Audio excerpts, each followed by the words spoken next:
Queridos alumnos, última unidad número 10 de primeros auxilios de lo que corresponde al segundo cuatrimestre. Esta unidad es más que, digamos, resumida, porque el objetivo es que ustedes conozcan cómo es el manejo en emergencias en el caso de haber un cuadro de múltiples víctimas, ¿sí?, a la vez. A esto se le llama catástrofe, ¿sí?, cuando hay por razones circunstanciales un montón de víctimas y uno tiene que iniciar un plan en el cual tiene que hacer frente a esa catástrofe. Tengan en cuenta que esto es a mero informativo. Nosotros años pasados, cuando se pudo hacer encuentros presenciales, hacíamos simulacros en el cual, como para que ustedes vivenciaran más que nada esta situación. Entonces es muy importante. Y luego el concepto de triage, que no es nada más ni nada menos que lo que significa clasificación en francés, un vocablo francés de la época de Napoleón. Después vamos a ver quién lo acuñó y todo lo demás, y cómo se desarrolla todo esto de catástrofes y triage. Primero lo que vamos a hacer es todo lo que son conceptos, todo lo que son factores intervinientes, lo que son catástrofes, clasificación de catástrofes, para luego abocarnos directamente al triage completamente. O sea, ustedes van a tener en esta unidad dos grandes tramos. Uno que habla exclusivamente de catástrofes, haciendo la clasificación, viendo los factores intervinientes, y luego una segunda parte que es el triage, que es cómo se actúa, bajo qué protocolos se actúan en estos casos. Entonces, sin más preámbulos, arrancamos con la definición de catástrofe. Suceso que provoca una alteración grave del estado de salud de la población, donde la demanda sanitaria supera totalmente la oferta que existe habitualmente. Excede la capacidad de respuesta de la comunidad afectada. Esto es muy importante, ¿sí? Este concepto es sumamente importante para que ustedes lo tengan en cuenta. ¿Por qué? Porque en toda catástrofe, ¿sí?, en toda la demanda, o sea, lo que es la cantidad de víctimas, supera totalmente al recurso humano, al recurso material, a todo. Si no, no es una catástrofe, ¿sí? Entonces, esto es importante. Ustedes ya saben que en una catástrofe la demanda de emergencia, digamos, la oferta de emergencia siempre va a ser menor a la demanda de víctimas. Esto conlleva un, digamos, exceso de esfuerzo, un exceso de estrés por parte del rescatista, ¿sí? Entonces esto ya ustedes tienen que saber tener en cuenta. Más hay que sumarle el caos. El caos es algo tremendamente angustioso, la situación, y uno tiene que ir entrenando esas partes para llevar a un buen desempeño, ¿sí? Pero ustedes tienen que saber que ya de movida ya arrancan con menos recursos humanos, con menos recursos materiales para alcanzar a todas las víctimas. El segundo concepto muy importante, muy relacionado con catástrofe, es lo que se llama incidente con saldo masivo de víctimas, ¿sí? Es un hecho con un número de víctimas, es decir, lesionados o muertos en un sitio dado, que excede las capacidades de los servicios de emergencias de la localidad. Se considera una catástrofe. Se podría decir que un ISMV, un incidente con saldo masivo de víctimas y catástrofe, es un sinónimo, pero el concepto de ISMV está más relacionado con lo que es emergentología que la catástrofe, que ya está más relacionado con otros factores, que no son solamente de emergencia, sino también que pueden ser geográficos, orográficos, que pueden ser de distinta naturaleza. ¿Qué tipo de catástrofes hay? Se dividen generalmente, de acuerdo a sus causas, en dos categorías. Pregunta de examen si las hay. Las naturales y las provocadas por el hombre. Con respecto a las naturales tenemos los tectónicos, ¿sí?, que son los causados por tormentas, tsunamis, erupciones, etc. meteorológicas causadas por huracanes, sequías, inundaciones, ¿sí? Topológicos, lo que son avalanchas, deslizamientos, y los provocados por el hombre, que pueden ser contaminaciones químicas, que esto lo vimos ya en la unidad anterior, intoxicaciones masivas, como son gases y explosiones, incendios, como los que han ocurrido este año y no hace mucho en Córdoba, como han ocurrido en Estados Unidos, ¿sí? Accidentes masivos que se dan generalmente en la ruta, y víctimas de violencia social, como en el caso de lo que podría ser un atentado, y explosiones también que pueden derivarse por accidentes o por atentados exclusivamente. Las naturales, entre los desastres meteorológicos tenemos los ciclones, los tifones, huracanes, todos estos tornados, granizadas, todos estos conceptos a niveles meteorológicos tienen que ver exclusivamente con el clima. Ustedes ya lo han visto en salvamento aplicado, ¿sí?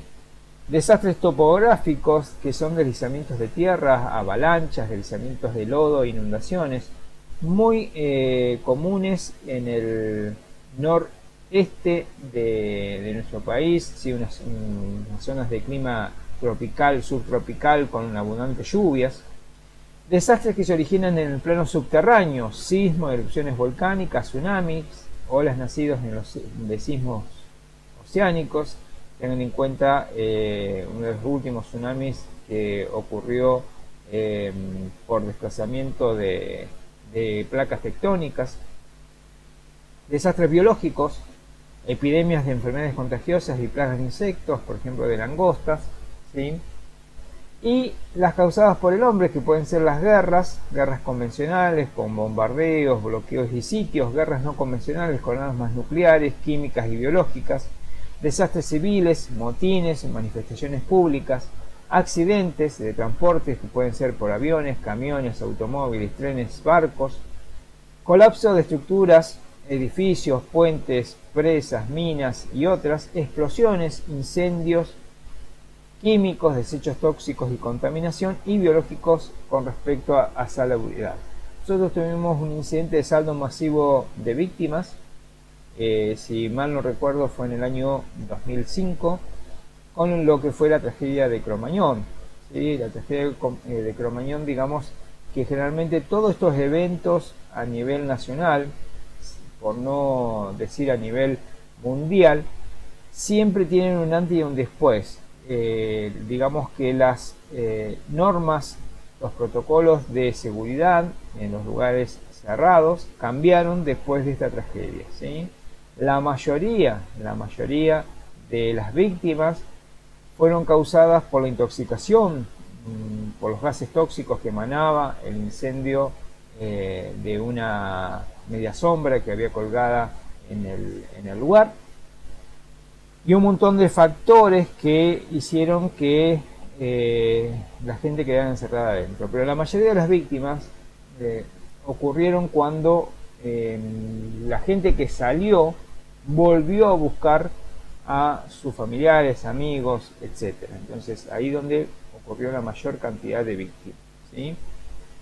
Bien, ahí en base a una megapericia, simplemente como para una revisión, las puertas abrían para adentro, por lo tanto al agolparse la gente no había posibilidad de salir, ¿sí? Había mucha más gente de lo que tendría que estar. Obviamente se tiró una luz de bengala que ocasionó el incendio de la media sombra, y eso ocasionó, digamos, increciendo este incidente con saldo masivo de víctimas. Este material yo se los mandé, entonces lean esta infografía, es muy importante. ¿Por qué? Porque eso nos demuestra que cuando uno tiene que, digamos, acudir a una emergencia de este tipo, uno tiene que ir viendo cuáles fueron las causas que lo ocasionaron, ¿no? Otra tragedia acá en Argentina, más allá del atentado de la Embajada de Israel y demás, fue la tragedia de Once, que ocurrió el 19 de octubre del año 2013, en el cual también, ¿sí?, una formación impacta sobre el muro de cemento, sobrepasando los amortiguadores, destrozando el frente de la cabina y deslizándose 8 metros sobre el hall de la estación. Fue importante, o sea, el rescate que se hizo con 80 ambulancias, 10 autobombas y un helicóptero, ¿sí? Hubo 99, ¿sí?, principalmente 99 personas fallecidas, 5 personas quedaron graves y el rescate finalizó a las 8:15, ¿sí? Lo más difícil de cualquier tipo de tragedia es cuando hay que poner orden en el caos. Esto es importante porque no es solamente orden en el caos a nivel de contexto, sino orden en el caos a nivel de la cabeza del rescatista, ¿sí?, donde el botón de pánico, o sea, ese sistema límbico empieza a mandar señales al sistema neurovegetativo, principalmente al sistema simpático, empieza a generarse adrenalina, taquicardia, falta de aire, uno se impresiona, pero uno tiene que ir, ¿sí?, manejando, ¿sí?, toda la situación. Para eso hay protocolos en el cual uno tiene que ir ordenando esas víctimas que van saliendo. Bueno, acá tenemos sin duda el atentado a la Embajada de Israel, ¿sí?, en el 17 de marzo de 1992, todos los años se conmemora principalmente a las 3 menos 10 de la tarde, en el cual también esto fue un atentado por supuestamente una rama yihadista de origen iraní, ¿sí?, la famosa pista iraní que también estuvo involucrado, como todos ya saben, ¿sí?, el fiscal Nisman, con respecto a la investigación. Bien, estos fueron ejemplos a nivel de Argentina. Tenemos también otros ejemplos a nivel mundial, como fue el atentado en Madrid, ¿sí?, en Atocha, el atentado de las Torres Gemelas el 11 de septiembre, ¿sí? Fíjense las dimensiones que abarcan el atentado en Barcelona, ¿sí?, que fíjense que también tuvo sus víctimas. Entonces, cuando hay un desastre de este tipo, ¿cuáles son las dimensiones? ¿Cuáles son los factores que intervienen que sea un desastre como lo dice el concepto? El primero de las dimensiones, el primero de los conceptos que hay que tener en cuenta cuando uno estudia un desastre es la previsibilidad. Esta variable se refiere a la probabilidad que un fenómeno afecte a una zona determinada, como puede ser Japón con los tsunamis, con los maremotos, con los terremotos. Acuérdense que Japón tiene un terremoto diario, un maremoto mensual, tsunamis 2×3, así que es una zona de mucha actividad tectónica, de sismos frecuentes en esa zona. Luego la frecuencia es otra de las dimensiones, ¿sí? Acuérdense que la frecuencia es la cantidad de sucesos que pueden pasar en determinado lapso de tiempo. Donde hay sitios con mayor predisposición a desastre que otros, como en el caso de Japón, que yo les refería recién, o el periodo entre el fin del desastre y comienzo de uno nuevo. Eso se llama también la frecuencia, ¿sí? Entonces, termina un desastre y ya se predispone todo el servicio de emergencias para el próximo. Luego, el tercer factor muy importante, la tercera dimensión, es el control, ¿sí? En algunas situaciones es posible la intervención y el control que aminoren el impacto de potencial de un agente funesto, ¿sí? Que puede ser, bueno, la previsibilidad, me puede decir, bueno, en tal época puede originarse algún derrumbe, algún deslizamiento, avalanchas y demás. Bueno, entonces puedo tener cierto control, pero acuérdense que si hay un control total no es un desastre, ya pasa a ser, digamos, una total prevención del desastre. Ahora vamos a pasar a la fase del desastre. En la fase del desastre, con respecto al equipo de emergencia, hay una preparación previa, una advertencia, el impacto, que es cuando ocurre el desastre, la actuación del servicio de emergencia con aislamiento, rescate y atención, y luego viene la recuperación de esa población. ¿Sí? Estoy hablando imagínense una población, obviamente que acá estaríamos refiriéndonos o acercándonos a un concepto de desastre natural, ¿sí? Porque por ejemplo un atentado uno no tiene, posibilidad de esa preparación previa, salvo después del 11 de septiembre, que en todos los aeropuertos se fijaron normas estrictas de control a los pasajeros. Entonces, en una emergencia o desastre, ¿sí? Imagínense, hay una preparación, ¿sí? Previa, donde uno pone todos los recursos, todos los equipos, para dar unas respuestas en todas las etapas para que esa población afectada se recupere y pueda, el desastre pueda mitigarse. Mitigarse significa que uno lo pueda contener en cierto sentido. Acuérdense que estamos hablando de muchas víctimas, en el cual hay muchas variables de accidentes, ¿sí?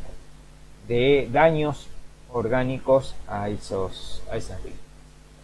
En la primera etapa de preparación previa es la fase fundamental, en la cual el equipo de emergencia debe planificar, preparar, coordinar estrategias contra catástrofes que permiten elevar la educación comunitaria para prevenir y disminuir el impacto del desastre. Esto es, por ejemplo, lo que son los simulacros, los famosos simulacros que se dan en el caso de maremoto, en el caso de terremoto, en el caso de atentados, ¿sí? Que se dan en las escuelas, se dan en los clubes, ¿sí? Lamentablemente nosotros no tenemos ese entrenamiento en simulacros que debería ser, digamos, aceitado como para que esta preparación previa pueda funcionar. Desde protocolos, todo lo que son protocolos, hasta evacuar edificios en llamas, hasta el desarrollo de planes sobre inundaciones en las ciudades. Acuérdense que nosotros, la provincia de Buenos Aires, por la cuenca del Salado, está predestinada siempre, más todo lo que es la pampa húmeda, a desarrollar inundaciones, como generalmente cada tantos años la tenemos. Un estudio, inclusive hidrográfico, que se ha hecho desde comienzos del siglo pasado, con respecto a esta cuenca del Salado, y que hasta el día de hoy no se toman, digamos, decisiones a nivel estructural, a nivel general, para evitar esta situación, ¿no?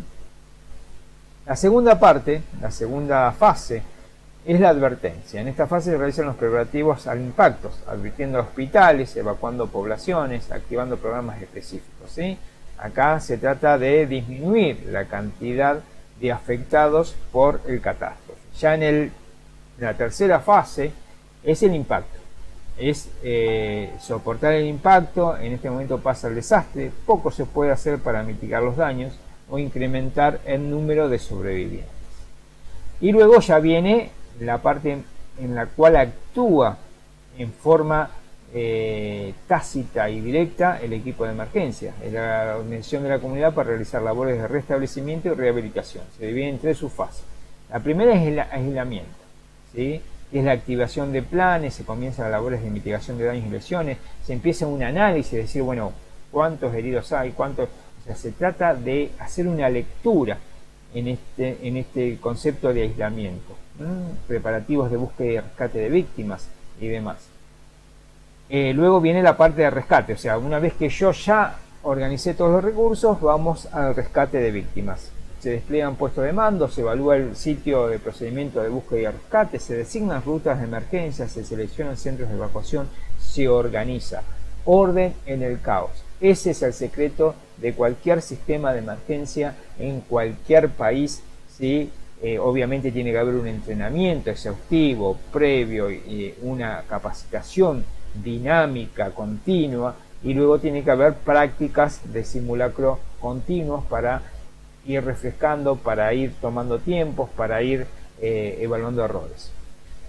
Luego la tercera etapa de de esta fase es la atención de remedio. El auxilio queda organizado teniendo en cuenta el relevo de los auxiliadores, recepción de los recursos materiales y distribución, cuidado de los fallecidos, provisión de víveres, ropa, alimento, agua, atención de la salud a las víctimas y salud pública para evitar, en el caso de una inundación, por ejemplo, para evitar luego los males subyacentes, que pueden ser la aparición de grandes, la epidemia de Aedes aegyptis, aparición de diarreas disentéricas y demás asociadas, ¿sí?, a la acumulación de agua sobre la zona. Como les digo, este tema es muy abarcativo. Cuando hablamos de desastres estamos hablando de un montón de tipos distintos de desastres, y en la clasificación, si yo digo inundación, hay distintos tipos de inundaciones. Si yo digo avalanchas, o sea, estamos viendo una cuestión muy general como para que ustedes puedan abarcar el tema de triage, ¿sí? Si no tenemos una mirada certera de lo que es un desastre, no vamos a poder tener, digamos, una situación de triage organizada para poder actuar. Las catástrofes derivan en escenarios caóticos, donde los suministros son escasos, las horas de trabajo eternas, con falta de agua potable, inclemencias del clima e inclusive preocupación por nuestros seres queridos afectados por el desastre. Salvando las distancias, es lo que pasó al comienzo de la pandemia, ¿sí? Esta situación, ¿sí?, donde los suministros de alcohol y gel eran escasos, barbijos eran escasos, las horas de trabajo del personal de salud eran eternas, siguen siendo eternas, con falta de agua potable, en este caso no se dio, inclemencias del clima, inclusive preocupación por los seres queridos, ¿sí?, afectados por el desastre. Otro concepto muy importante es nivel de gravedad. Cada uno de los grados del estado de salud que presenta la víctima y que conlleva una determinada priorización en la actuación de los profesionales sanitarios, ¿sí? Esto es, digamos, el nivel de gravedad. Tenemos de leve hasta, ¿sí?, muy grave, ¿sí? El nivel de prioridad. ¿Qué prioridad? ¿A quién atendemos primero? ¿Sí? Forma que se estructura la atención del paciente dependiendo de la gravedad de su patología y el estado general que presenta. El nivel de prioridad determina la rapidez con que se actúa sobre el paciente. Para esto se utiliza el triage, ¿sí? Entonces, el nivel de prioridad va a atenderse primero el que responda, ¿sí?, al protocolo de triage y que tenga una situación, digamos, para atención prioritaria. ¿En qué se establecen estas prioridades? ¿En qué se establecen estos protocolos que luego vamos a ver? Primero, con respecto a la persona, es la valoración de lo que tiene y su tratamiento. Con respecto a las actividades, primero la seguridad, ¿sí? Acuérdense la valoración de la escena, que hemos visto ya en el primer cuatrimestre, la organización de esas actividades y el tratamiento, lo que es la clasificación o triage. Prioridades con respecto a la persona, ¿sí? Dijimos valoración, que es el primer momento de valoración, en 1 minuto para localización y visualización de la víctima. Yo visualicé la víctima y la localizo. Posición, identificación grosera de signos vitales. No es que le tome todos los signos vitales, esta es una atención rápida, ¿sí? ¿Tiene pulso, respira? Nada más, ¿sí? Estado de conciencia, respiración y movimiento espontáneo. Después vamos a ver una forma, pero muy sencilla, de hacer esta valoración sin tener que recurrir a nada de otro mundo, ¿sí? Luego viene una segunda valoración, ya un poco más extendida, de 3 a 5 minutos, que se completa a la primera con una exploración mucho más exhaustiva para identificar las lesiones existentes que se me hayan pasado en esa primera valoración grosera y rápida que era para salvarle la vida nada más. Y luego hay una tercera valoración, ya más continua, sistemática, para identificar problemas potenciales, o sea que pueden llegar a pasar, complicaciones que derivan en problemas reales y una nueva clasificación por prioridad de atención. Luego viene el tratamiento. Debe tenerse en cuenta que la cantidad de víctimas y el personal evocado a su tratamiento, y en ocasiones debe realizarse la atención a las lesiones más importantes. O sea, primero lo más urgente, ¿sí? Y luego vamos a ir determinando siempre la urgencia, siempre determinando esa posibilidad de que la persona pueda perder su vida en base a esa lesión, ¿sí? Prioridades con respecto a las actividades. Habíamos dicho seguridad. El personal de rescate debe tener esto en claro: protegerse a sí mismo, a sus compañeros y a sus víctimas en ese orden. Uno se tiene que proteger. Lo mismo para el guardavidas. El guardavidas tiene que protegerse a sí mismo, proteger a su compañero y, como en tercer lugar, a la víctima, ¿sí? Nada es más importante que tener la seguridad de que no ocurrirán más lesionados, ¿sí? Un socorrista incapacitado es una gran carga para todo. Esto, digamos que sale digamos, de lo que es medicina de guerra. Puede decir que en medicina de guerra un soldado incapacitado es, digamos, una carga para todos. Entonces es importante la prevención en seguridad. ¿Qué es lo que se tiene que tener en cuenta? Siempre valorar rápidamente los peligros presentes en el terreno de los hechos antes de penetrar en él, ¿sí? Si son explosiones, si es el tráfico, si es la ruta. Permanecer a cuanto menos 100 metros de cualquier incendio, nunca entrar en una estructura en llamas.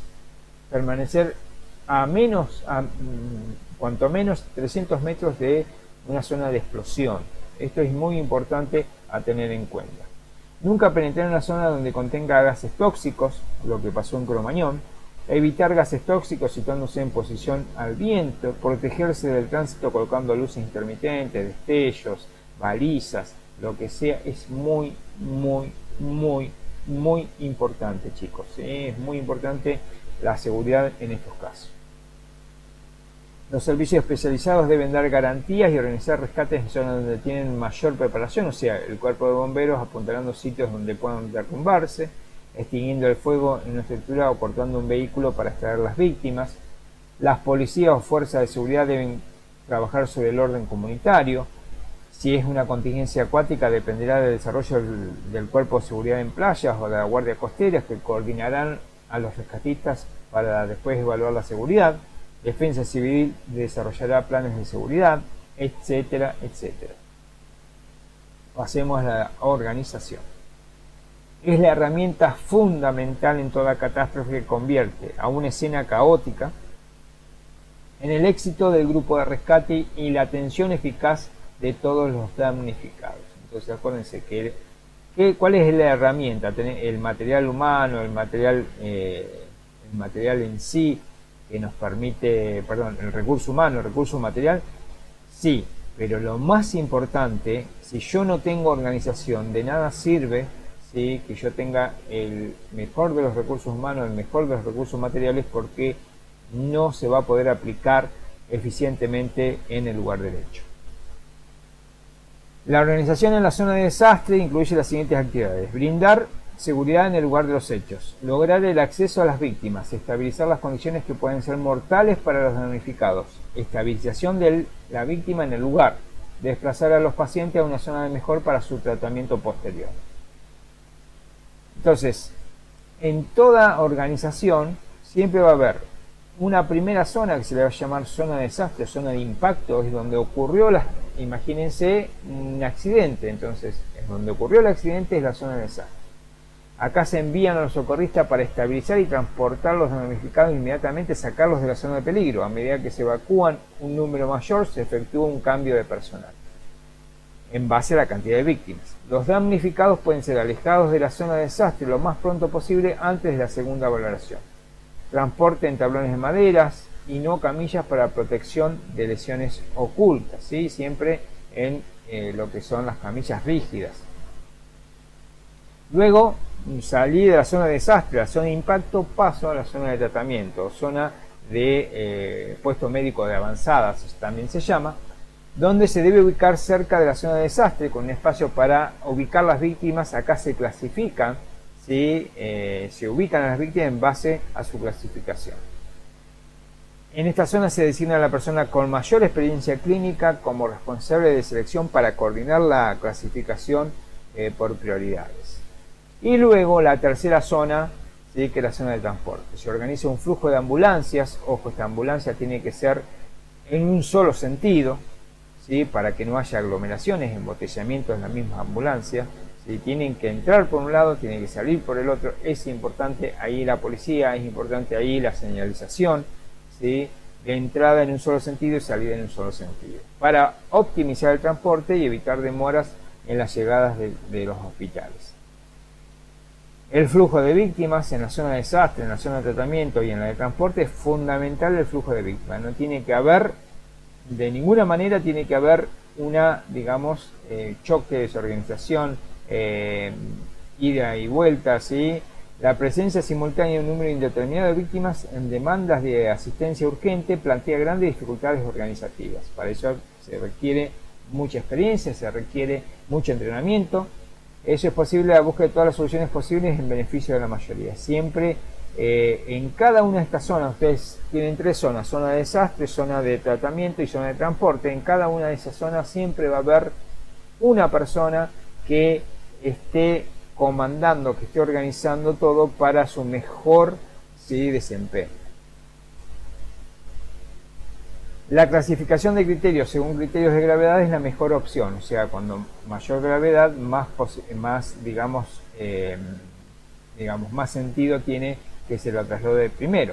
La elección de áreas para ejecutar la clasificación o la concentración por categoría se debe buscar zonas fuera de riesgo, de fácil localización y acceso, resguardadas de las inclemencias meteorológicas posibles, con visibilidad, con buena accesibilidad a los medios de transporte. Imagínense que la zona de desastre fue en la ruta, bueno, al costado de la ruta, en un lugar seguro, ¿sí?, visible, accesible, tiene que estar la zona de tratamiento, y muy cerca la zona de transporte, cosa que venga la ambulancia, se lleve la víctima y siga por la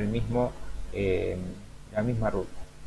Y bueno, todo esto corresponde a lo que es catástrofe. Ahora vamos a lo que es exclusivamente el triage. Entonces, lo que es clasificación.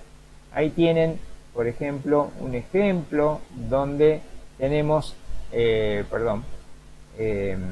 tenemos una zona de donde ocurrió el accidente. No se alcanza a visualizar bien, pero acá ya hay una clasificación y acá se está haciendo el tratamiento y ya está la ambulancia en lo que sería la zona de evacuación. Fíjense que no hay mucha distancia, no tiene que haber mucha distancia, porque si no es algo incongruente y algo que no es práctico para evitar la pérdida de tiempo. ¿Sí? Acuérdense de lo que vimos al principio, esa hora de oro, ¿sí?, importantísimo si una persona tiene que llegar al quirófano antes de la hora, porque si no puede, tiene grandes posibilidades de fallecer. Bueno, el concepto de triage viene de un vocablo francés, lo organizó el médico de Napoleón en Waterloo, ¿sí?, donde seleccionó, categorizó, clasificó y priorizó a las víctimas, ¿sí? Entonces, tenemos la definición de triage. Es una toma de decisión grave, ¿sí? Uno tiene que decidir a quién rescate, basada en una información incompleta, porque yo no tengo la información completa. Esto es una verificación grosera, ejecutando en un medio hostil y dramático. Hay mucha tensión, gente gritando, ¿sí?, mucho estrés, bajo presión emocional, ante un número determinado de lesiones de carácter pluripatológico, o sea que pueden pasar no solamente una sola cosa, sino múltiples cosas y con medios limitados. Entonces esta definición es fundamental, ¿sí?, va a entrar como pregunta de examen para que la tengan en cuenta. ¿Cuál es el objetivo del triage? Valorar la importancia del triage en eventos con múltiples víctimas y desastres, identificar los elementos necesarios para un triage adecuado, determinar el método de triage más adecuado para una determinada circunstancia. Como yo les digo, hay varios y múltiples protocolos que se utilizan para el triage. Nosotros vamos a ver solamente 3 protocolos que son los más comunes, los que más se usan, pero no significa que sean los únicos, ¿sí?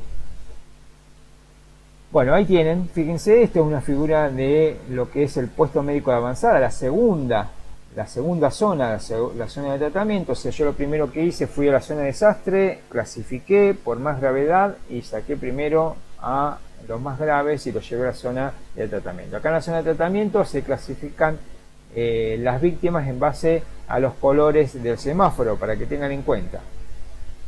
rojo digamos, de atención inmediata, prioritaria, porque si no puede fallecer. Amarillo, ¿sí?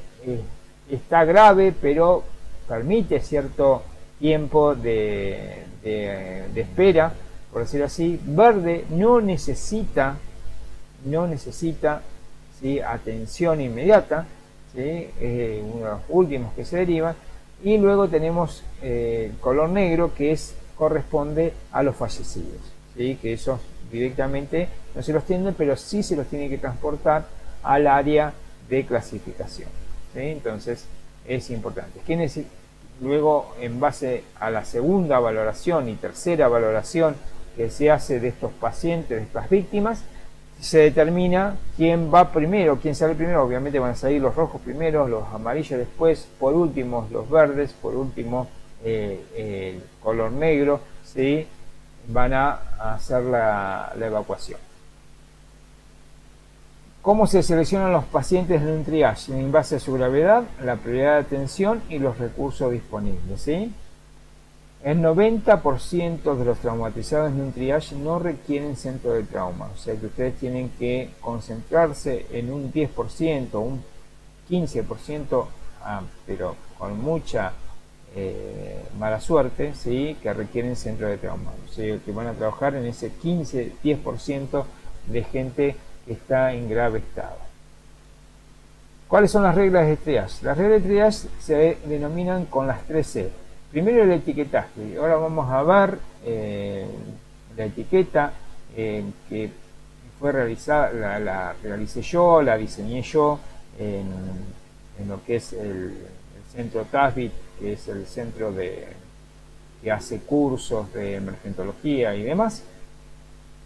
¿Qué es el etiquetaje? ¿Sí? Se le pone una tarjeta donde se clasifica en color rojo, amarillo, verde o negro.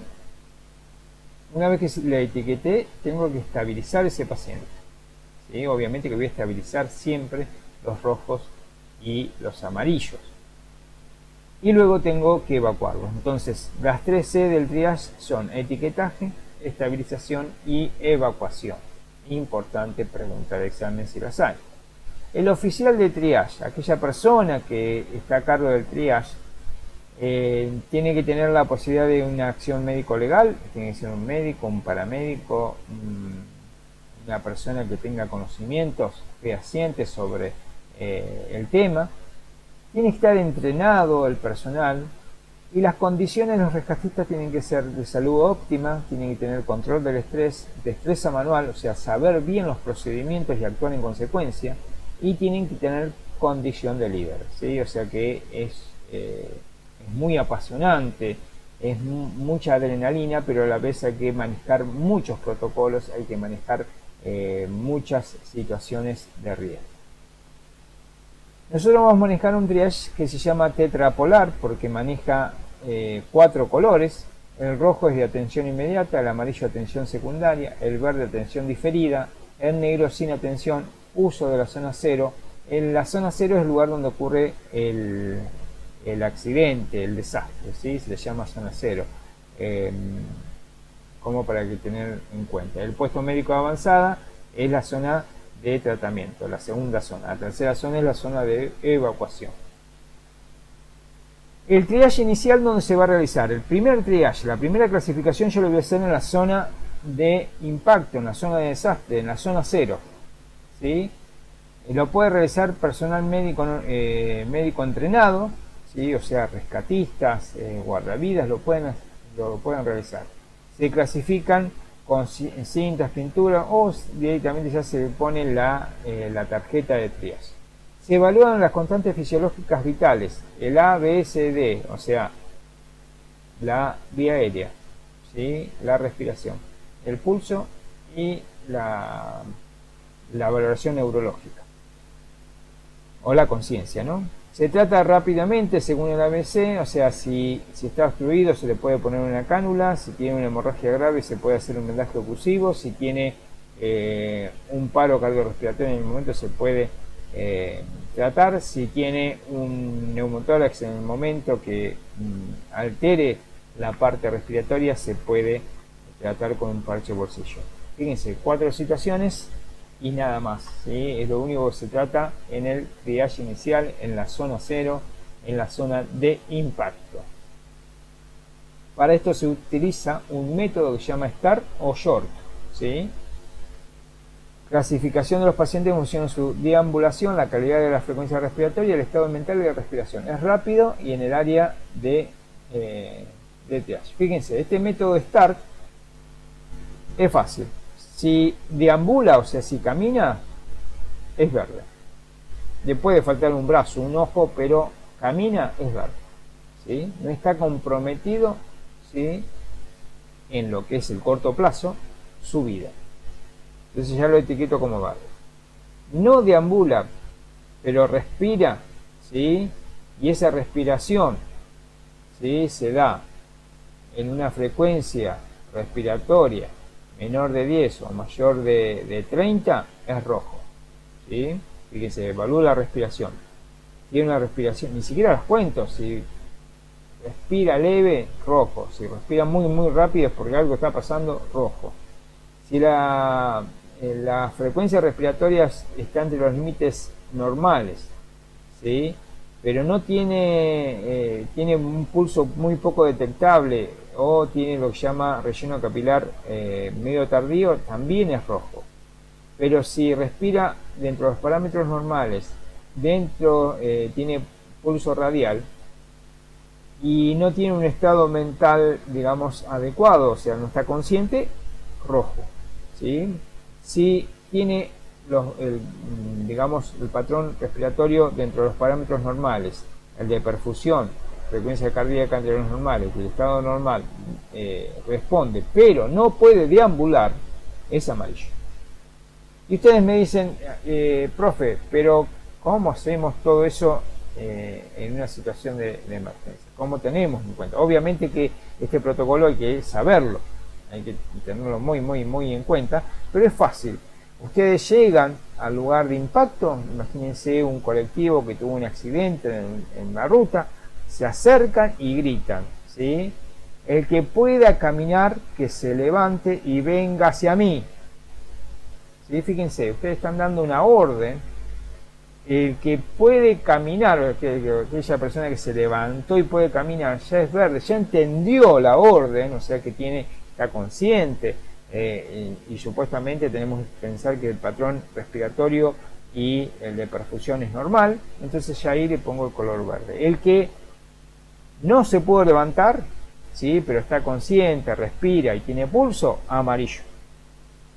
Y ahí lo traslado, ¿sí? Y el que no, el que tiene alguna alteración en el patrón respiratorio, en el patrón circulatorio o en el patrón, digamos, de conciencia, ese es rojo, ¿sí? Sencillo. Fíjense que estos protocolos están hechos para actuar rápidamente, porque si yo me pongo a tomar el pulso, tomar la frecuencia respiratoria, puedo tardar mucho, mucho más tiempo. Entonces, el paso 1, acuérdense que es el triage inicial, retirar todas las víctimas que caminan, A, B, C, D sin alteraciones, verdes. Paso 2, evalúo A, B, respira. No, despeje la vía aérea manualmente, cánula de orofaringia, si respira con una cánula de orofaringia es rojo. Acuérdense que sigo respetando lo que dije recién. Si no respira por sí solo, ya es color negro. Si la frecuencia respiratoria, ¿sí?, es mayor a 30, es rojo. Si es menor a 30, evaluar circulación. Evalúo circulación, relleno capilar, mayor a 2 segundos, pulso radial ausente, hago control de hemorragia, es rojo, ¿sí? Venda triangular, venda circular. ¿Qué es el relleno capilar? ¿Sí? Fíjense acá, ¿sí? Yo pongo la yema del dedo, aprieto,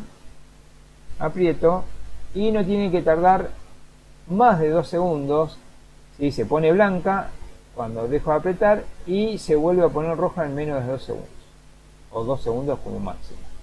Entonces, eso se llama relleno capilar. La persona que tarda, ¿sí?, es porque tiene un problema de perfusión, ¿sí? Esto lo habrán visto en la anatomía. Y se evalúa la conciencia. ¿Cumple órdenes simples?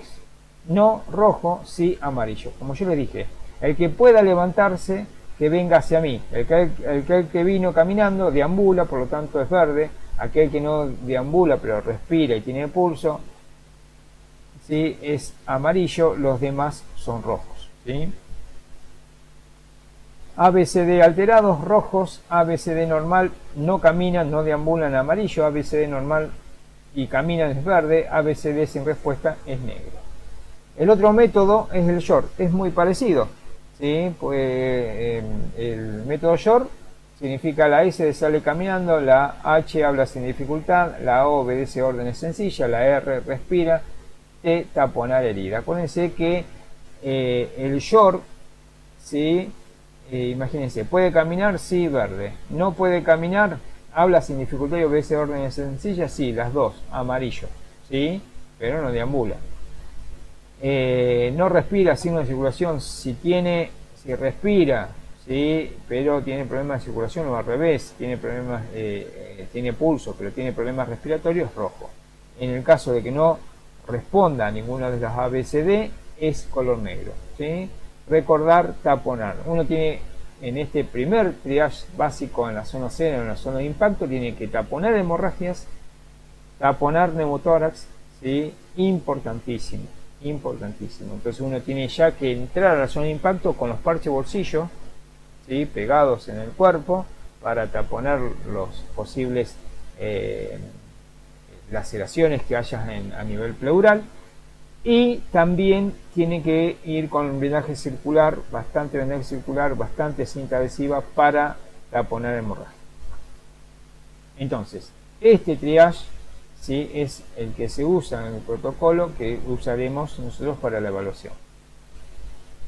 Luego viene el triage secundario. Ya lo llevé a la zona de, lo llama PMA, puesto médico de avanzada, o zona de tratamiento, ¿sí?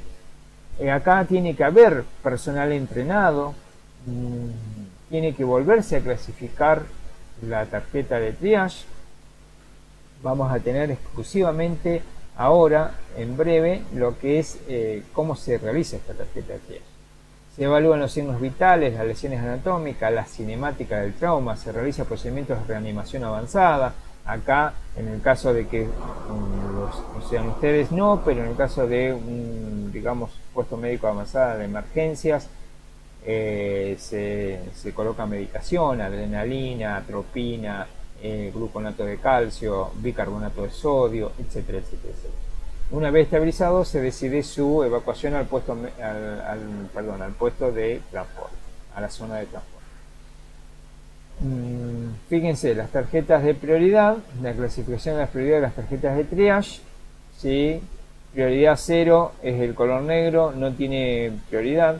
Prioridad 1 es el rojo, van a ver la figura de una liebre, ese es de transporte inmediato. Urgencia absoluta. Prioridad 2 es amarillo, van a ver una tortuga, que significa posibilidad de mayor tiempo de espera, pero no tanto, porque un amarillo se puede transformar en rojo en base a heridas subyacentes en el cual uno no pueda, digamos, detectar, ¿sí?, como puede ser una hemorragia interna, por ejemplo. Y la prioridad 3 son los verdes, ¿sí?, donde hay ustedes van a ver en la tarjeta una ambulancia tachada, que significa que no tiene prioridad de traslado. Eso se lo trata ahí, y después a lo último que se evacúa. Esto es en caso de una fractura, fracturas múltiples, pero que pueda caminar, ¿sí? No fracturas de miembros inferiores, porque eso ya lo convertiría en VAR. El prioridad azul no manejamos nosotros en este lugar. Las tarjetas, ¿qué debe incluir? Identificación del paciente, número y nombre, ¿sí? Principalmente el número. Eso lo tiene que detectar digamos, el coordinador de la zona de desastre, de la zona 0, determina el número, es decir, este va a ser 1, 2, 3, y uno va a ir anotando en base a qué metida. Siempre se le marca, puede marcarse con un marcador en la frente, en la mano, en el brazo, el número de paciente. El sexo y la edad aproximada, en la foto marcado donde tiene las lesiones que se ha hecho, vía, fármacos. Importante reflejar la hora de las acciones y poner quién ha realizado el triage. Esto es muy importante, quién fue el rescatista. Sujetarlo a la muñeca o al tobillo, no a la ropa o al calzado. ¿Sí? Generalmente se ponen con un hilo en el cuello. Bien, ahí tienen, fíjense, esta es la tarjeta de triage. Esta es la parte derecha es la parte anterior, la parte izquierda es la parte posterior. Fíjense, ustedes van a tener, ahora me parece que pasa a la explicación, ¿sí? Fíjense, ustedes tienen numerado, número 1, ahí donde va a ir el número de víctimas, que puede ser 001, 210, tiene que estar bien organizado, esto es importante. El número 2 tiene que ver con la hora en la que ocurrió el desastre. El número 3 es dónde ocurrió, ¿sí? En qué lugar geográfico exacto donde ocurrió.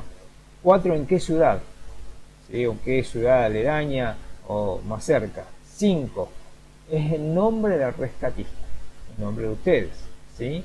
6, si es una gestante, si es un bebé, si es sexo femenino o masculino, si es un adulto, si es un anciano, se tilda. Fíjense lo rápido que es. ¿Sí? Esto, acuérdense que la cara anterior se realiza en el triage, en el primer triage, en la zona de desastre, en la zona 0. Entonces yo llego, atiendo y luego lleno la etiqueta. ¿Cuánto me puede llevar esto? No más, entre todo el recurso, una sola víctima, no más de un minuto. Entonces yo tengo que tener el equipo totalmente, digamos, aceitado para que esto se haga rapidísimo. Y luego lo clasifico, acuérdense. Si es verde, acuérdense que la ambulancia, yo pongo acá, esto es porque lo adapto a la Argentina, ¿sí? Entonces yo llevo un marcador verde, un resaltador verde y le pongo color verde. Fíjense que está la ambulancia tachada. Si no, le pongo el marcador amarillo, esto sería así, fíjense, les muestro para que tengan en cuenta, ¿sí? Rojo, ¿sí? En el caso que sea rojo, en el caso que sea amarillo y en el caso que sea verde, ¿sí? Estos 3 resaltadores importantes para utilizarlos en el primer triage. Ya en el segundo, ¿sí? En el segundo, ¿qué voy a poner? Fíjense, acá va a estar 5, el mismo nombre del rescatador que yo puse en la cara anterior, lo pongo también en la parte posterior, en lo que es el vértice superior izquierdo. Luego voy a tener, ¿sí? Por el otro lado, la ambulancia, o sea, la ambulancia siempre se pone o la patente de la ambulancia, el nombre del ambulanciero, fíjense que no es muy grande, por lo tanto hay que ser muy claro con esto, y hacia dónde lo deriva. ¿Por qué? Ahora después les voy a explicar por qué. Porque esto está doblado, ¿sí? Esto está doblado, ¿sí? Y luego este doblez está pegado, es toda una tarjeta. Yo voy a recortar, o sea, acá donde va el agujero en la parte central es donde va a pasar el hilo y que se va a colocar en la víctima.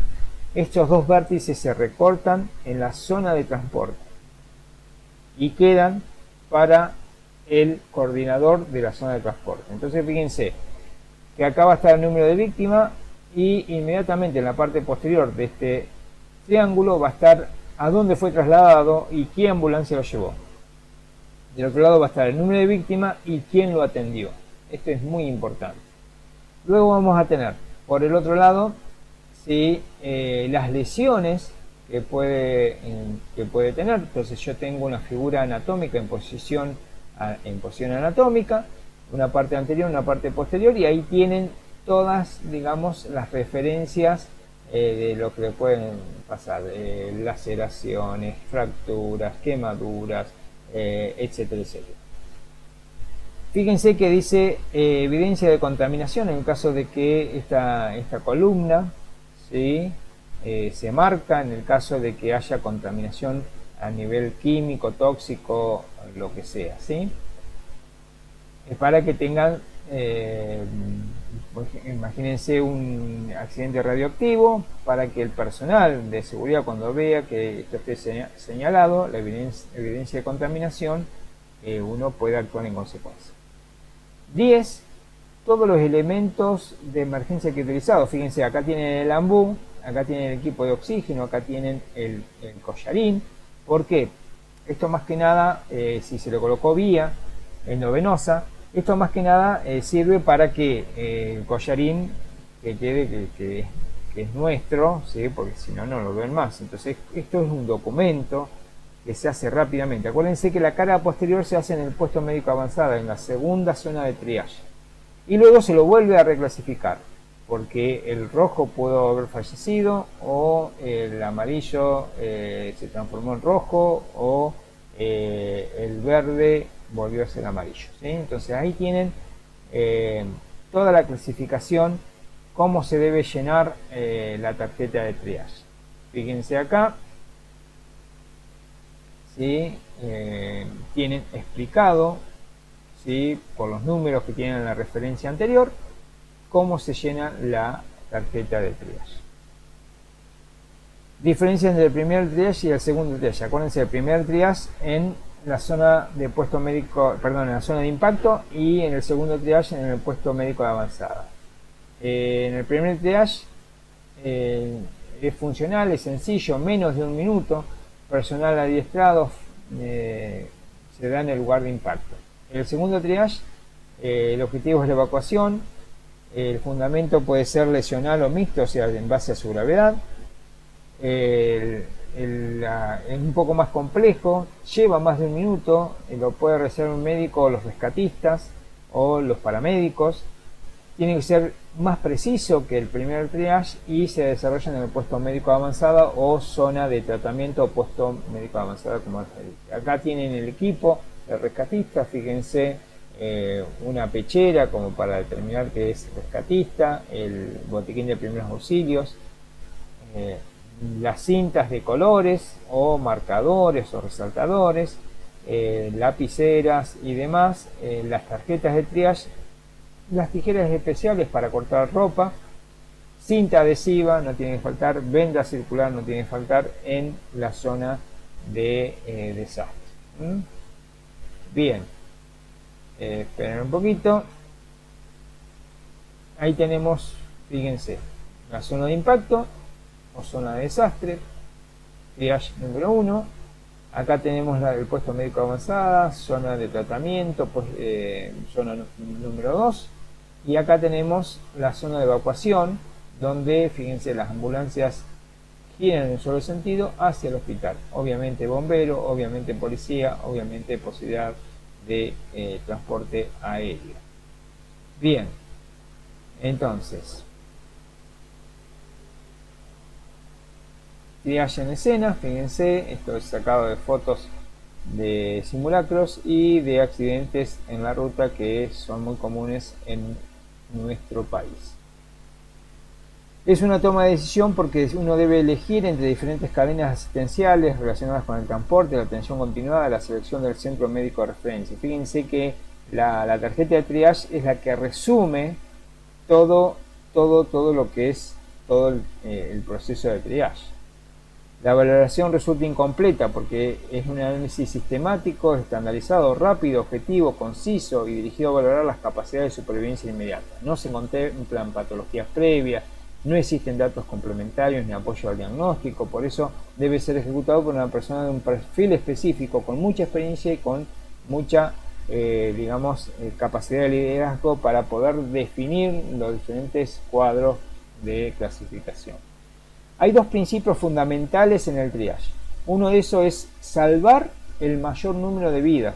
Esto es importante, salvar el mayor número de vidas. Y segundo, hacer el mejor uso de los recursos disponibles. Para salvar el mayor número de vidas y para hacer mejor uso de los recursos disponibles se necesita organización. Las víctimas se clasificarán según sus posibilidades de supervivencia, en 3 bloques diferentes. Los que van a morir, haga lo que uno haga. Los que se beneficiarán mucho con muy poco, por ejemplo, despeje de la vía aérea, colocación de cánula faríngea, taponamiento de una herida o colocación de parche bolsillo. Y ya les hice mucho con muy poco. Los que se pueden morir a pesar de los esfuerzos que uno haga. Las opciones van a ser múltiples según el escenario donde uno lleve la clasificación, pero con recursos limitados el beneficio se dirige siempre a la mayoría. Hay un criterio que se llama criterio lesional. Es un reconocimiento sencillo, completo, rápido a cada una de las víctimas con el siguiente criterio lesional. Muy graves, que serían los rojos, menos graves los amarillos y recuperables ¿sí? Los que tenderían a ser color negro. Cada una de estas categorías tiene una cadena de tratamiento, incluyendo su prioridad, medio y ruta de transporte. Hay 3 acciones que se llevan en cada una de las zonas de desastre, de tratamiento y de evacuación, que es la inspección, la evaluación y la decisión. O sea, ver, juzgar y actuar, ¿sí? Actuar inmediatamente. Uno no tiene que ponerse a decir, no, ¿y qué pasaría de esto? No, actuar, actuar. Esto es actuar. Toda víctima debe ser etiquetada, ¿sí? Ojo, la clasificación debe repetirse en cada punto de asistencia. O sea, yo hago la primera clasificación en la zona de desastre, segunda clasificación, puesto médico avanzado, tercera evacuación, evaluación o etiquetaje en la zona de transporte.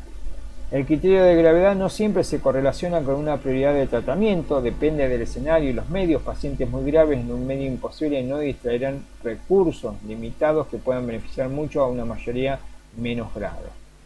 Diferenciar el criterio de gravedad que afecta directamente a cada individuo, muy grave, menos grave, con la prioridad asistencial, inmediato, diferido o no asistible. El acto de clasificación, maniobras salvadoras, importantísimo que esto tengan en cuenta, queridos alumnos. Debe coincidir con las maniobras salvadoras, gestos que contribuyen actos reflejos del rescatista. Esto tiene que salir inmediatamente. Hiperextensión de cuello, ¿sí? Hiperextensión de cuello. Presión sobre puntos sangrantes, ¿sí? Arteria braquial, arteria femoral, ¿sí? Arteria subclavia, arteria poplitea, arteria retromaleolar, arteria pedia, ¿sí? Posición lateral de seguridad, fundamental para evitar la broncoaspiración. Aplicación de torniquete en el caso, obviamente, de amputación y analgesia precoz que ustedes no la harían. Si el flujo de víctimas será anterógrado, o sea, en una sola y única dirección, siendo contrario volver hacia las estaciones previas asistenciales, no debe realizar la ambulancia una ida y vuelta. El personal clasificado debe ser dirigido a áreas concretas. El triage según plazos terapéuticos. Están los de prioridad 1, los que deben ser atendidos en el acto, los de prioridad 2, los que pueden sufrir una demora de hasta 6 horas, los de prioridad 3, que deben ser atendidos en un plazo de 24 horas, los de prioridad 4, víctimas sin ninguna posibilidad de sobrevivir, que son los paros cardíacos no presenciados. Yo encuentro una persona sin pulso, no respira, ya lo etiqueto como color negro, ¿sí? Traumatismo craneoencefálico, TCE, ¿sí? Acuérdense de esta abreviatura, con pérdida de masa encefálica, destrucción multiorgánica, fue aplastado y está todo destruido, ¿sí? Esas 3 posibilidades son prioridad 4, víctimas sin ninguna posibilidad de sobrevivir. Categoría prioridad 1, lesiones que pueden ser asistidas en el lugar que son identificadas y que son para resolver la lesión mortal de necesidad. Paro cardiorrespiratorio presencial y reversible. Yo entro al colectivo y en ese momento hace un paro cardiorrespiratorio producido por asfixia, obstrucción mecánica aguda de la vía aérea, herida maxilofacial, o sea, se fracturó todo el maxilar inferior y eso lo ahoga, que puede producir asfixia, lesión penetrante en el tórax o neumotórax a tensión. Shock hipovolémico grave. ¿Qué es el shock hipovolémico grave? Acuérdense que shock es la pérdida de la homeostasis, de ese equilibrio interno de la víctima, por lo tanto tiene muchas posibilidades de muerte. Entonces, un shock hipovolémico severo es una hemorragia interna activa, severa, con heridas cardiopericárdicas, o sea, heridas en el pericardio, en la membrana serosa del corazón, evisceración, o sea, intestinos que salen hacia el exterior, heridas viscerales, aplastamiento muscular masivo, politraumatizado inestable, quemados con un porcentaje superior al 20%. Fíjense, todo esto puede originar un shock hipovolémico severo. O sea, para este tratamiento es la rápida, esto es rojo, prioridad 1 de traslado, la rápida llegada. Este sí, que yo podría decir que la hora de oro se va a ver achicada porque necesita esa asistencia rápida en mucho menos tiempo, ¿sí? Para eso el puesto médico avanzada, la zona de tratamiento, ahí tiene que colocar vías, tiene que darle todo el volumen que tenga en el momento y trasladarlo inmediatamente para su llegada a quirófano. Envenenamiento por productos químicos, complicaciones obstétricas activas, prolapso de cordón, ¿sí? Una embarazada que tenga al bebé con problemas de nacimiento, deterioro progresivo a nivel de respuesta o constantes vitales. Los de prioridad 2, lesiones que pueden demorar hasta 6 horas, que son shock estabilizado, yo estabilicé el shock, no sigue sangrando, fracturas, dislocaciones acompañadas de compromiso vascular, fractura y dislocaciones simplemente en los miembros superiores, que pueda caminar, color verde, pero una fractura que corte una arteria, ¿sí? que yo ya la traté con un vendaje circular, hice la férula, todo lo demás, ese es prioridad 2, hasta 6 horas puede bancarse. Heridas viscerales, perforación del tracto gastrointestinal, TGI, acuérdense, perforación del tracto gastrointestinal, pregunta de examen. Heridas del tracto genitourinario, GTU es genitourinario. Heridas torácicas en asfixia, heridas vasculares que siguen cirugía reparadora, tensión de torniquetes, fracturas abiertas, abdomen agudo. ¿Qué es el abdomen agudo? Es un dolor, un cólico muy grande, ¿sí? Punzante en la zona del abdomen, que no sabemos de qué es, a eso se llama abdomen agudo. Para eso tiene que ir, siempre se resuelve quirúrgicamente, que puede haber estallado el vaso, puede haberse abierto las asas intestinales, puede haberse roto el hígado, puede haber estallado el estómago, etcétera, etcétera, o todas las cosas en simultáneo. Prioridad 3, víctimas que pueden demorarse a plazos mayores de 6 horas sin riesgo de muerte, como pueden ser lesiones cerebrales que exijan descompresión, ¿sí? Heridas musculares polifracturales, contusiones torácicas, fracturas de huesos largos, lesionados menores que pueden ser atendidos incluso con luego de 24 horas, en puestos ascendentes muy retrasados, fractura de huesos cortos, luxaciones, heridas menores, heridas oculares, el color verde, ¿sí?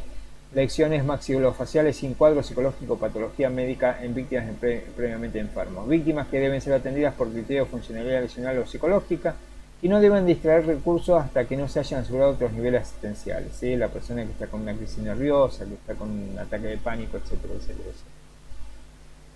Y obviamente, acuérdense, la prioridad 4, ¿sí? Víctimas sin posibilidad de sobrevida, dijimos paro cardíaco no presenciado, traumatismo craneoencefálico con pérdida de masa encefálica, o sea, se ha roto la calota, la bóveda craneana, y ha salido parte de la masa encefálica hacia el exterior, destrucción multiorgánica, no se debe efectuar ningún esfuerzo terapéutico ni ocupar material humano, recurso humano ni recurso material en este tipo de prioridades.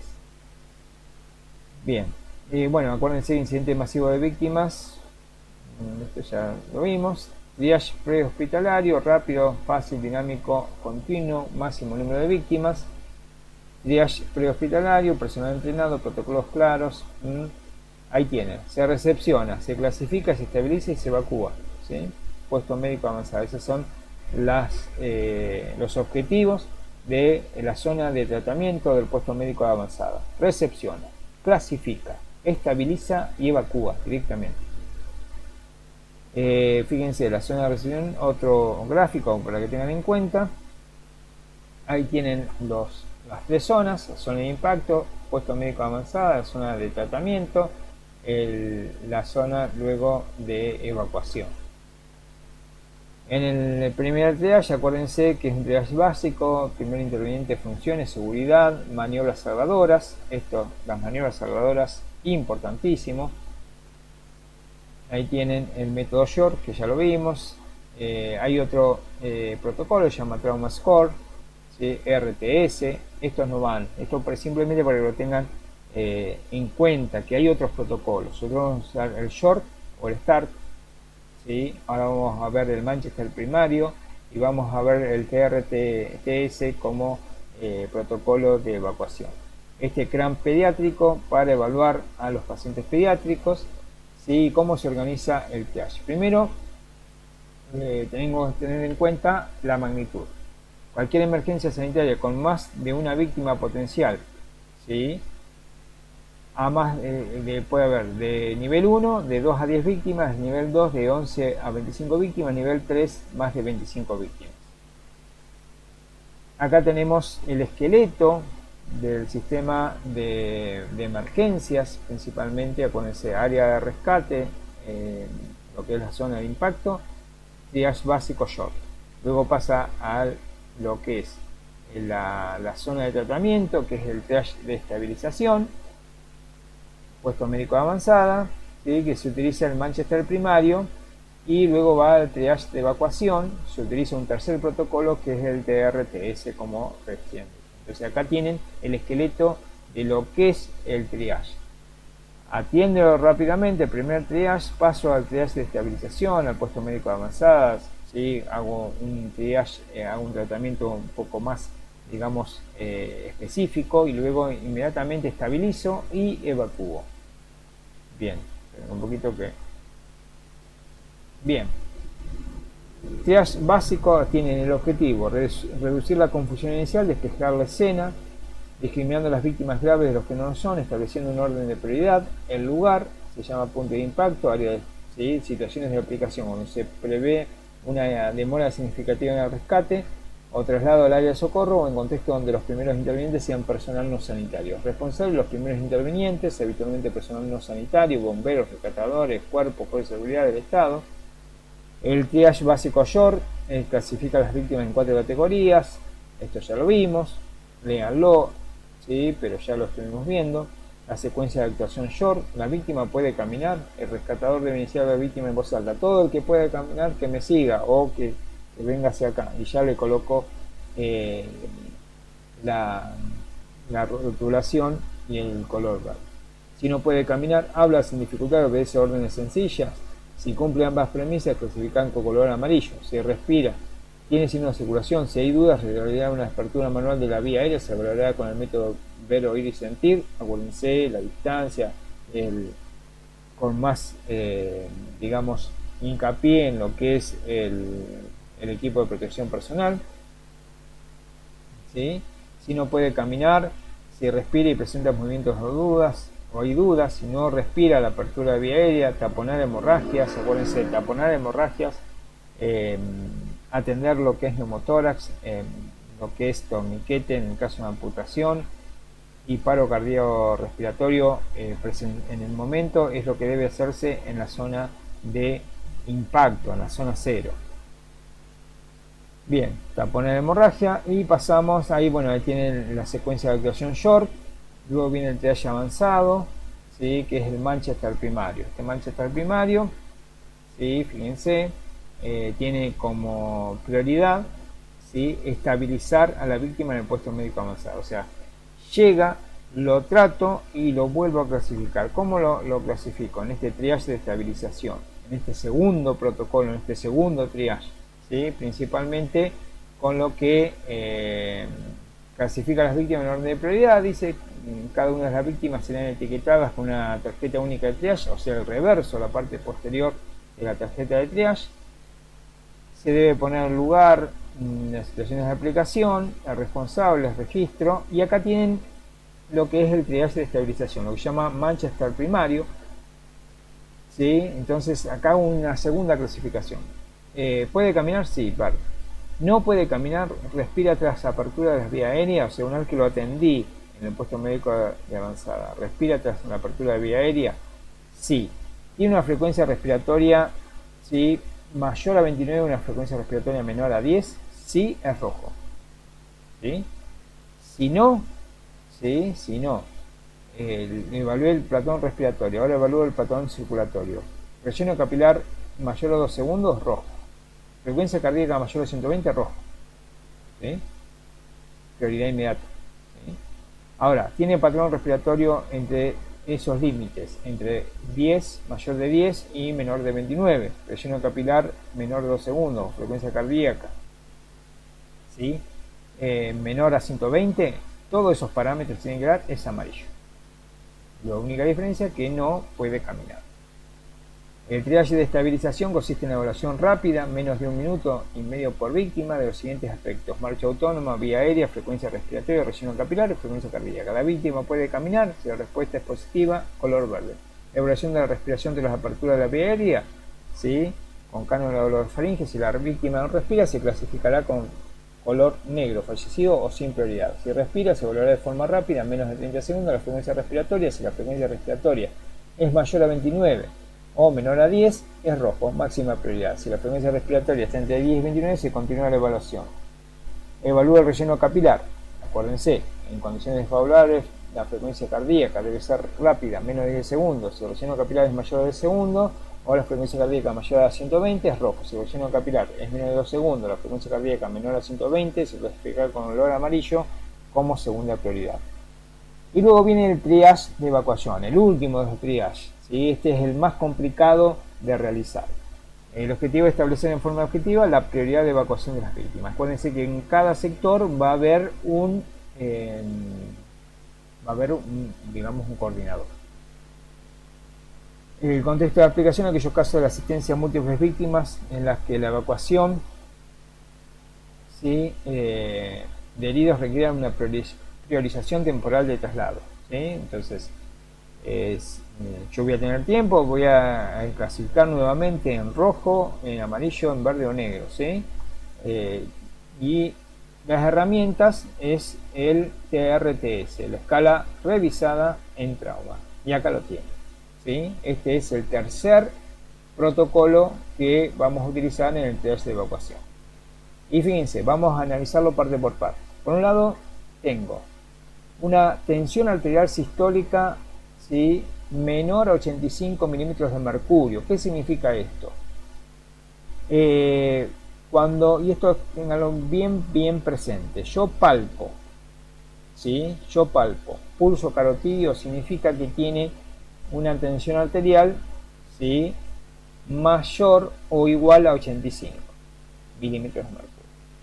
Entonces yo palpo pulso carotídeo, tiene pulso carotídeo fuerte, mayor a 85 milímetros de mercurio. No necesito tomar la presión. Ahora bien, pulso carotídeo leve, ¿sí?, pulso radial más o menos palpable, ¿sí?, entonces está entre 70 y 80 milímetros de mercurio la tensión arterial sistólica. Ahora, pulso carotídeo, ¿sí?, que no se palpa, pulso radial que casi no se palpa, voy al pulso femoral y se palpa, es menos de 70 milímetros de mercurio. Entonces, acuérdense esas prioridades para tener en cuenta, ¿sí? Un Glasgow, ¿sí?, que sea menor de 5, igual o menor de 5, ¿sí?, también máxima prioridad. Más, o sea, tensión arterial menor a 85 milímetros de mercurio, o sea que no le palpo buen pulso carotídeo. Un Glasgow menor, igual o menor a 5, y lesiones penetrantes en cabeza, cuello, talo, abdomen, es prioridad absoluta. Ese va primero, ¿sí? Ese va primero. Acuérdense si hay recién nacidos o pediátricos, de ambulancias pediátricas, que eso también tienen prioridad. Entonces, para los demás, ¿sí?, esa es máxima prioridad. Para las demás víctimas, yo voy a clasificar en base a 3 variables: la escala de coma de Glasgow, la frecuencia respiratoria y la tensión arterial sistólica. Si la escala de Glasgow me da de 13 a 15, es una puntuación de 4, de 9 a 12, puntuación de 3, de 6 a 8, puntuación de 2, de 4 a 5, puntuación de 1, de 3 es de 0. La frecuencia respiratoria, si es de 10 a 29 es 4, si es, tengan en cuenta, mayor a 29 es 3, si es de 6 a 9 es 2, de 1 a 5 1, 0 es 0. Tensión arterial sistólica, mayor a 89 es 4, 89 milímetros de mercurio, de 76 a 89 es 3, de 50 a 75 2, de 1 a 49 es 1, ¿sí?, y 0 es 0. Entonces, imagínense que yo agarro un paciente, evalúo la escala de Glasgow y tiene un Glasgow de 5. Eso le va a dar una puntuación de 1. Tiene una frecuencia respiratoria de 6 a 9, es una puntuación de 2. Entonces sumo 2 más 1 es 3. Y tiene la tensión arterial sistólica, ¿sí?, de 76 a 89, ¿sí?, entonces me da una puntuación de 3. ¿Sí? 3 más 3 es 6. O sea, ese paciente, ¿sí?, tiene un TRTS de 1 a 10, o sea, está en 6, es máxima prioridad. Y así van haciendo la cuenta para sacar. Fíjense, tiene que dar 11 para que sea amarillo, 12 para que sea verde, y si me da 0, obviamente prioridad mínima. Entonces, este triaje de evacuación va a haber muchas preguntas, porque las preguntas en el examen teóricas, ¿qué les pondría? ¿sí? Le pongo paciente con un Glasgow de 9 a 12, de frecuencia respiratoria mayor a 29, tensión arterial de 1 a 49. Ustedes tienen que sacar la puntuación, ¿sí? Y determinar qué tipo de color es para su transporte. Bien. En el triaje de evacuación tendrán prioridad de traslado inmediato a las víctimas que se hayan detectado con una prioridad quirúrgica, como dijimos recién, una tensión arterial menor a 85, componente motor de la escala de Glasgow menor o igual a 5, herida penetrante en cabeza, cuello, tórax y abdomen. El resto de las víctimas serán clasificadas según el cálculo de la escala revisada de triaje en traumas de RTS, de 1 a 10 color rojo, 11 color amarillo, 12 color verde, 0 prioridad mínima. Tercer registro, la parte inferior del reverso de la tarjeta posee 3 recuadros categorizados por colores que serán marcados según la prioridad de evacuación por el responsable de asistencia. Consideraciones finales y con esto terminamos, chicos. Siempre que sea posible, los niños deben permanecer junto a sus familias o algún responsable. Si se lesionaran, los rescatadores deben ser retirados de la escena, ¿sí? Si un rescatador se lesiona, retirado de la escena. Las personas con pánico deben ser retiradas de la escena, recordando que la agitación puede ser debido a una hipoxia o otra patología. De forma individual, los profesionales sanitarios pueden no tener una visión global del incidente y tender a centrarse en las víctimas próximas, o sea, en el primero que encuentre, por lo que el mando médico, ese coordinador, debe ser quien señale las estrategias de intervención. Bien, con esto le damos por finalizado a todo el tema del triage. Acuérdense, este es el comienzo del comienzo de un tema muy apasionante que es emergencias. Esto es un pantallazo mínimo, muy obtuso, muy acotado de lo que es la intervención. Primero definiendo y clasificando, viendo factores intervinientes de lo que es catástrofes y todo lo que son los protocolos mínimos de aplicación en los que es triage. Ha sido un gusto compartir con ustedes esta cursada y espero verlos muy pronto, ¿sí? Ya recibidos de guardavidas. Les mando un abrazo muy grande y que estén muy bien.